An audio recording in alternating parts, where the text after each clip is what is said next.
خود رسول اللہ صلی اللہ علیہ وسلم نے نبوت سے پہلے کمانے کا جس چیز کو ذریعہ اختیار کیا وہ کیا تھی؟ تجارت.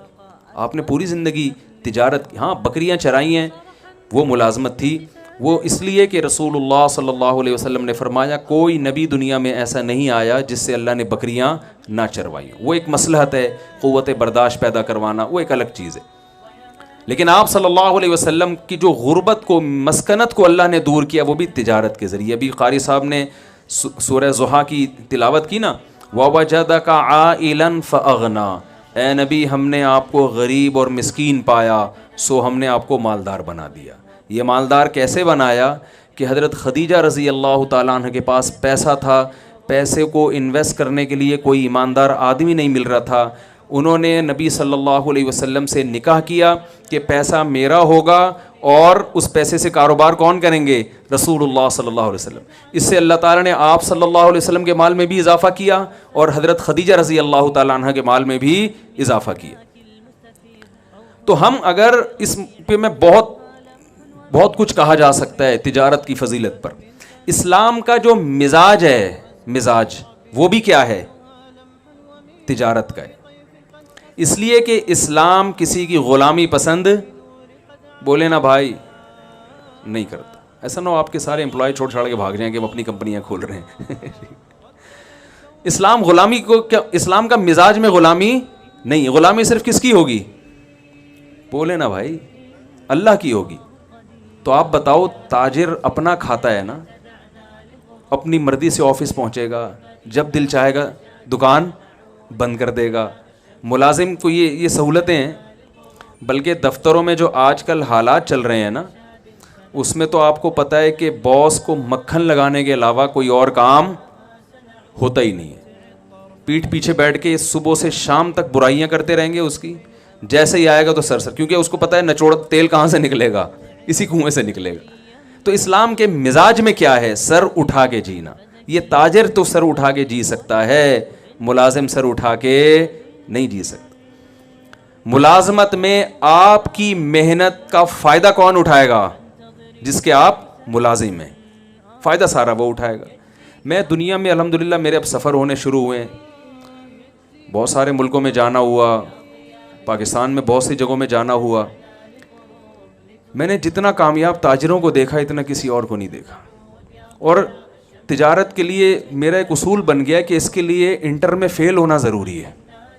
یعنی اتنے میں نے تجربے کیے نا کہ جس کو بھی میں نے دیکھا نا کروڑوں اربوں میں کھیل رہا ہے وہ اسکول کا بھاگا ہوا ہے. معذرت کے ساتھ شاید میرا تجربہ غلط ہو.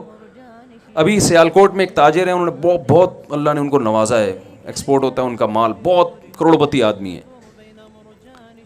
میں پچھلے ہفتے سیالکوٹ میں تھا تو کسی ہوٹل میں ہم ٹھہرے ہوئے تھے، وہاں اتفاق سے کراچی کے ایک تاجر کی ملاقات ہو گئی. وہ کراچی کی اردو جب ہم نے بولی تو وہ ایک دم کان کھڑے ہو گئے، یار یہ کراچی کی اردو کا لک کہاں سے آ رہا ہے. وہ فوراً مڑ کے میری طرف آئے تو کہہ رہے ہم تو آپ سے اڑے تڑے بھی ہم نے لیاری سے سیکھا ہے. ٹھیک تو آپ تو ہم کب سے آپ کو تلاش کر رہے ہیں. اب وہ جو سیالکوٹ کے اصل تاجر تھے وہ بھی، یہ کراچی والے بھی، یہ امریکہ سے آئے ہوئے تھے، امریکہ میں بزنس کر رہے ہیں. میں نے دونوں کی کوالیفیکیشن پوچھی تو کوئی بھی انٹر سے آگے نہیں بڑھ سکا. اور ان کی کامیابی کی وجہ یہی تھی کہ وہ انٹر سے آگے، بولے نا بھائی، نہیں بڑھ سکے. اگر وہ پڑھ لیتے تو میرا خیال ہے وہ ذاتی ایئرپورٹ نہ بنا رہے ہوتے اپنا. ٹھیک ہے نا. دبئی گیا ہوں، وہاں بڑے بڑے تاجروں سے ملا، سارے اسکول کے بھاگے ہوئے. بھاگنے کی ترغیب نہیں دے رہا کہ آپ اپنے بچوں کو اسکول سے بھاگیں، لیکن پتہ نہیں کہ قدرت کا سسٹم ایسا ہے، نظام ایسا ہے. یہ بتانے کے لیے آپ کو یہ میں تجربہ شیئر کر رہا ہوں آپ کے ساتھ. دبئی میں بڑے بڑے تاجروں سے میری ملاقات ہوئی جو کروڑوں میں کھیل رہے ہیں، سب اسکول کے بھاگے ہوئے اور سب غریب فیملی سے جن کا تعلق تھا.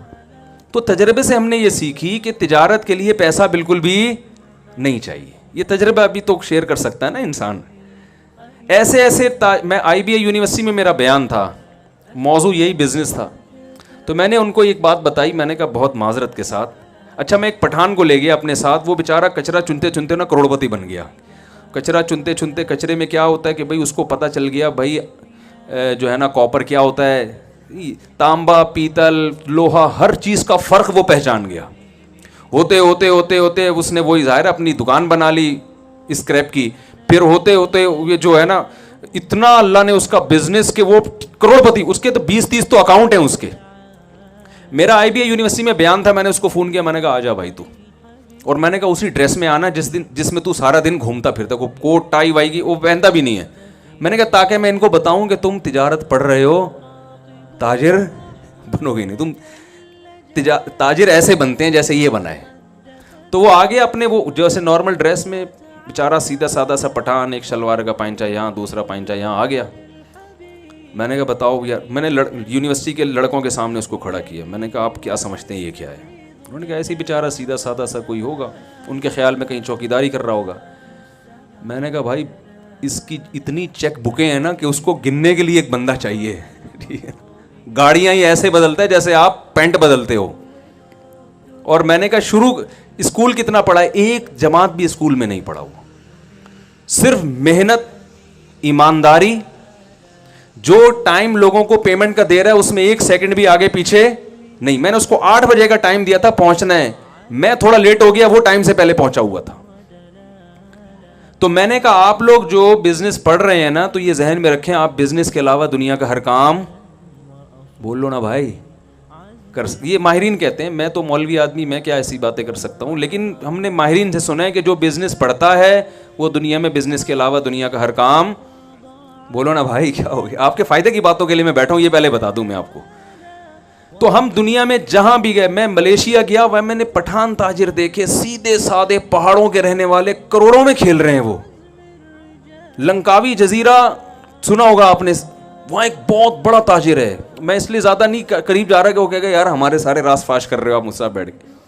یار تم یہاں تک کیسے پہنچے, تمہارے ہوٹل ہیں, تم اتنی ارننگ کیسے کر رہے ہو؟ بھائی ہم تو ایسے ہی آئے تھے بھگوڑے, کچھ تھا نہیں, پاکستان میں ہمیں مل نہیں رہا تھا, یہاں بھگا دیا, تو یہاں ہم نے جس چیز میں ہمیں لگانا کہ اسے خرید کے بیچنے میں کچھ پروفٹ ہے, وہ ہم نے وہ کام کیا. اور 8-10 سال میں اتنا تجربہ ہو گیا کہ آج اتنے بڑے بڑے ان کے ڈاکٹر ذاکر نائک ان کے ہوٹل میں جا کے ٹھہر رہے ہیں. حضرت مفتی تقی عثمانی صاحب جا رہے ہیں وہاں پہ, ہمیں بلایا اس نے. تو آتا کچھ بھی نہیں ہے.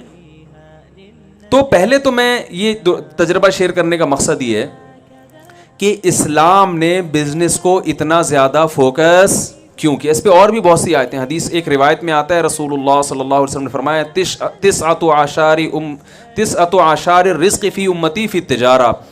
روایت میں آتا ہے کہ نبی صلی اللہ علیہ وسلم نے فرمایا میری امت کے 10 میں سے 9 حصے رزق اللہ نے تجارت میں رکھا ہے. 10 میں سے 9 حصے کس میں رکھا ہے؟ تجارت میں. ہم کہاں تلاش کر رہے ہیں؟ دوسرے کاموں میں. حضرت عمر رضی اللہ تعالیٰ عنہ کا کہ مجھے اللہ کے راستے جہاد میں موت کے بعد سب سے زیادہ جس راستے میں موت محبوب ہے وہ یہ ہے کہ میں تجارت کرتا ہوا دنیا سے چلا جاؤں. یعنی جہاد کے بعد جو شہادت ہے اس کے بعد اگر میں چاہتا ہوں کسی راستے میں موت آئے تو وہ کون سی راستہ ہے؟ کہ میں تجارت کر رہا ہوں.